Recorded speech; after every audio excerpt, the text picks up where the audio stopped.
Leading change, that's what this series is all about.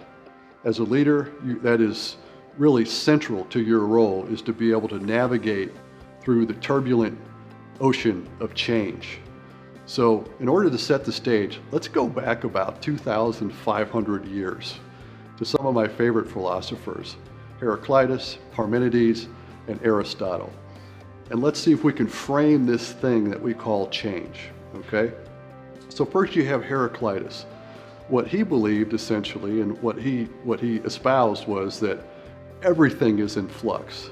Nothing is permanent. So the whole world is in flux, is nothing but change. On the opposite end of the spectrum, you have this philosopher called Parmenides, who said that nothing changes. All right, so opposite ends of the spectrum, Heraclitus, Parmenides. My favorite philosopher of all time, Aristotle, said, all change, that can't be true. No change, that can't be true either. So what Aristotle says is there are both stability and solidity, unchanging things, and there are things that change. There's a mixture of the two. So when we talk about change, here's what I mean. Yes, things will change, the environment will change, but the principles that we use to deal with that change are permanent. They are not in flux. So you have to, so this is where it ends up. You have your environment that is changing, but you as a leader have a framework in order to deal with the change. A permanent framework, if you will, something that you can rely on, that is stable, that is solid.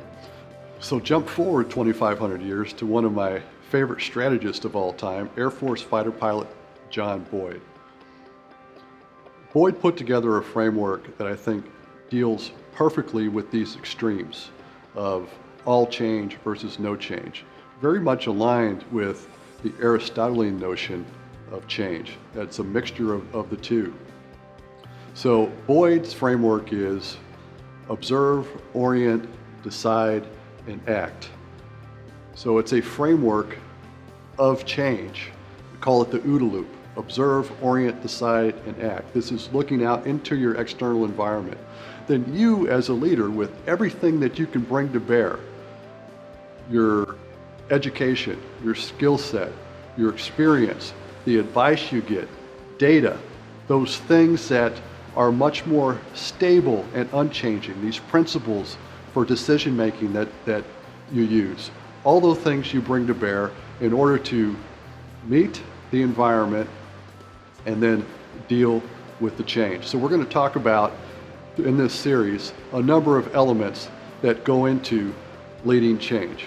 But I wanted to set the stage with this framework, this overview of how we're going to approach change itself.